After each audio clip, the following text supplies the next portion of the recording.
Muy bien, bienvenidos a esta clase de miembro superior. Principalmente en esta clase lo que nosotros queremos es que puedan reconocer los segmentos y funciones de las extremidades superiores y luego de las inferiores, así como identificar vías de paso de arterias, venas y nervios de la extremidad superior, también sus componentes óseos, articulares y musculares del miembro superior e inferior, asociándolos a su función. Junto con ello, conocer algunas aplicaciones clínicas en el miembro superior e inferior. Cuando nosotros hablamos de las funciones de este miembro superior, principalmente podemos decir que el miembro superior posee un amplio rango de movimiento. Esto quiere decir que las articulaciones de la extremidad superior tienen gran cantidad de movimiento en cada una de sus articulaciones, haciendo que sea una región importante de movilidad articular y también importante a las tareas de la vida diaria. Con ello puede realizar distintas funciones como el alcance, por ejemplo. En la extremidad superior, la mano representa gran sensibilidad cutánea, teniendo grandes receptores cutáneos, el cual pueden permitir el tacto, además de captar gran cantidad de estímulos en el sistema nervioso periférico. Por ello, también la mano está dotada de una gran motricidad y adaptada para la acción mecánica de la prensión, por ejemplo. Así también la mano tiene la especialización de una actividad exclusivamente humana. ¿Qué segmentos nosotros podemos encontrar en este miembro superior?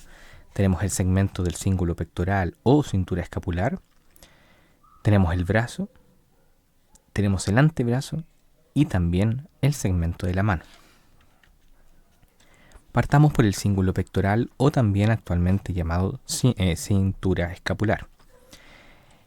En la visión anterior, nosotros el cíngulo pectoral lo vamos a componer óseamente de la clavícula y la escápula. En este caso vamos a partir analizando la escápula en una visión anterior, donde los reparos óseos o hitos anatómicos que vamos a encontrar van a ser un margen superior, un margen lateral y un margen medial. Junto con ello, en una visión un poco más lateral, podemos observar una estructura que llamamos cavidad glenoidea. Esto quiere decir que es una cavidad en forma de plato. También vamos a ver un proceso que se llama proceso coracoides, que es una estructura prolongada hacia anterior. Si bien la vista posterior igualmente se puede observar, es mucho mejor visible a nivel de la vista anterior. El acromion aparece por la visión anterior, aunque su origen se ve y se aprecia mejor en una vista posterior. La fosa subescapular es una fosa bastante amplia y grande en la zona más plana de este hueso plano, como llamamos a la escápula, en una visión anterior. Aquí va a alojar un músculo del mismo nombre posteriormente. En la vista posterior, ya dijimos, aparece cierto parte del proceso coracoides acá. Vemos el acromion, cómo aparece como esta zona aplanada y ensanchada hacia la parte lateral de esta escápula, que proviene de una estructura que llamamos espina de la escápula, que es una elevación en forma puntiaguda, que divide a esta escápula en una visión posterior en dos fosas. Una es la fosa supraespinosa, o sea, por encima de la espina de la escápula. Luego tenemos la fosa infraespinosa, que lo divide, como decíamos anteriormente, la espina de la escápula, la cual termina siendo una elevación bastante puntiaguda en forma de espina. Vamos a la clavícula. En la clavícula, si bien podemos encontrar varios detalles, nosotros nos vamos a concentrar en dos principalmente. La clavícula morfológicamente tiene una clasificación de hueso largo, aunque por proceso de osificación termina siendo un hueso plano. Ahora, su forma representa a un hueso largo.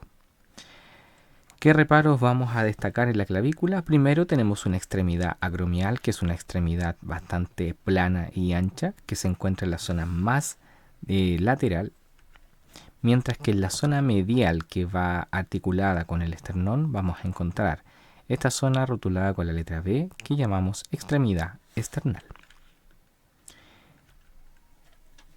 Para el segmento del brazo, nosotros tenemos solamente un hueso largo que lo constituye, llamado húmero. En este lado vamos a ver una vista anterior y en este una vista posterior. En la vista anterior nosotros podemos decir que este hueso húmero representa un hueso del tipo largo. Vamos a observar la cabeza del húmero que está en la zona medial, que es visible a través de las dos vistas, anterior y posterior. Luego de la cabeza, en la línea roja, representamos el cuello anatómico. Luego vamos a ver una prominencia por la zona lateral que llamamos tubérculo mayor. El tubérculo menor solamente se observa en la vista anterior, ya que se encuentra principalmente en esta zona. Entre medio de los tubérculos vamos a encontrar aquí un surco, que se llama surco intertubercular, que tiene importancia para el paso de algún tendón más adelante. En la zona distal de este húmero, en la epífisis distal, vamos a encontrar una pequeña prominencia que se llama epicóndilo lateral, que está rotulada con el número 5. Va a servir de inserción muscular para varios músculos del antebrazo. Por la parte medial y mucho más palpable, vamos a encontrar el epicóndilo medial, así como también una zona bastante redondeada y esférica en la zona lateral que llamamos capítulo humeral. La tróclea viene siendo esta estructura mucho más anterior y hacia más medial, que es observable por la parte anterior y por la parte posterior, no así el capítulo, que solo se ve en una visión anterior. Por posterior solamente vamos a observar la fosa olecraniana y finalmente encontramos una estructura que denominamos cuello quirúrgico en el número 10, que es una estructura de una línea imaginaria que tiene una correlación clínica, por ejemplo, cuando hablamos de algún tipo de prótesis, que es el corte principalmente que se imagina el cirujano para poder generar algún tipo de prótesis completa del húmero en su epífisis proximal. A nivel del antebrazo, el componente óseo que nosotros vamos a ver son dos huesos largos, uno por lateral, que es el radio, y uno por medial, que es la ulna o también llamado cúbito. Por la zona lateral, según la posición anatómica, más cercano al dedo gordo, vamos a encontrar este hueso llamado radio, mientras que por la zona medial vamos a encontrar este hueso ulna o cúbito. Del radio podemos destacar en su epífisis proximal una estructura que llamamos cabeza del radio. Luego tenemos el cuello y por anterior vamos a observar una tuberosidad del radio, la cual sirve de inserción de los músculos del brazo que están por anterior, como el bíceps braquial. Finalmente vamos a destacar en la epífisis distal el proceso estiloides, que es palpable a nivel cercano al carpo. A nivel de la ulna, nosotros vamos a ver que toda esta estructura de arriba vamos a llamarla olecranon o proceso olecraniano, que es la zona que uno palpa a cierto nivel del codo. Esa zona es el olecranon. Luego tenemos una incisura troclear, que es donde articula la tróclea del húmero allí. Luego, en la parte distal, un proceso estiloides que destaca y también es palpable. Junto con ello, una estructura más redonda que llamamos cabeza de la ulna. Tenemos también los huesos de la mano. En los huesos de la mano vamos a encontrar estructuras en el carpo que son 8 huesos cortos, mientras que también vamos a encontrar otro gran grupo de huesos largos. Tenemos las falanges, que las falanges son los huesitos que forman la estructura de nuestros dedos. Vamos a tener 5 dedos, enumerados siempre desde el dedo pulgar hacia el dedo meñique. Por lo tanto, el pulgar sería el primer dedo, luego el índice el segundo, el dedo mayor sería el tercero, el anular el cuarto y el quinto el meñique. Del segundo al quinto dedo vamos a tener 3 falanges, unas proximales, unas medias y unas distales. En cambio, el primer dedo o dedo pulgar solamente tiene falange proximal y falange distal. Carece totalmente de una falange media. Estos van a ser huesos largos que van a formar articulaciones sinoviales entre sí para su movilidad en el plano sagital. Luego de eso tenemos 5 huesos metacarpianos que se enumeran según el dedo que corresponde. Primer metacarpiano, segundo, tercero, cuarto y quinto metacarpiano. Son huesos largos y permiten la estructura de la palma de la mano principalmente. Más hacia proximal vamos a ver los huesos del carpo, que es la estructura que coloquialmente se conoce como muñeca. Vamos a tener una fila de 4 huesos que van a ser distales y 4 huesos proximales. La fila proximal se enumera o está nombrada allí desde la parte más lateral a la parte más medial, o del primero al quinto dedo. Tenemos el escafoides, el semilunar, el piramidal y el pisiforme. En la fila distal tenemos el trapecio, trapezoide, hueso grande y el ganchoso. Aquí tienen la lista de aquellos huesos. Pasemos a la artrología. Tenemos la articulación del hombro. Esta articulación del hombro que se da entre la cavidad glenoidea y la cabeza del húmero se denomina articulación glenohumeral y es del tipo sinovial. Por otra parte, tenemos la articulación acromioclavicular del acromion de la escápula con la extremidad acromial de la clavícula. Esta forma una articulación llamada acromioclavicular que también es del tipo sinovial. Esta es una vista anterior de la zona de la cintura de la escápula y la zona del hombro. En el codo vamos a tener 3 articulaciones. En rojo destacamos la unión del capítulo del húmero con la cabeza del radio y la cúpula propiamente tal. Esta articulación se llama húmero radial o radiohumeral, que es del tipo sinovial, mientras que la unión de la tróclea del húmero con la escotadura troclear y de la ulna o cúbito denominamos articulación húmero-ulnar, que es del tipo sinovial también. Sin embargo, el radio con la ulna también generan una articulación que se llama en este caso radio ulnar proximal y es del tipo también sinovial, permitiendo movimientos en el plano transversal del antebrazo, por ejemplo para la supinación y pronación.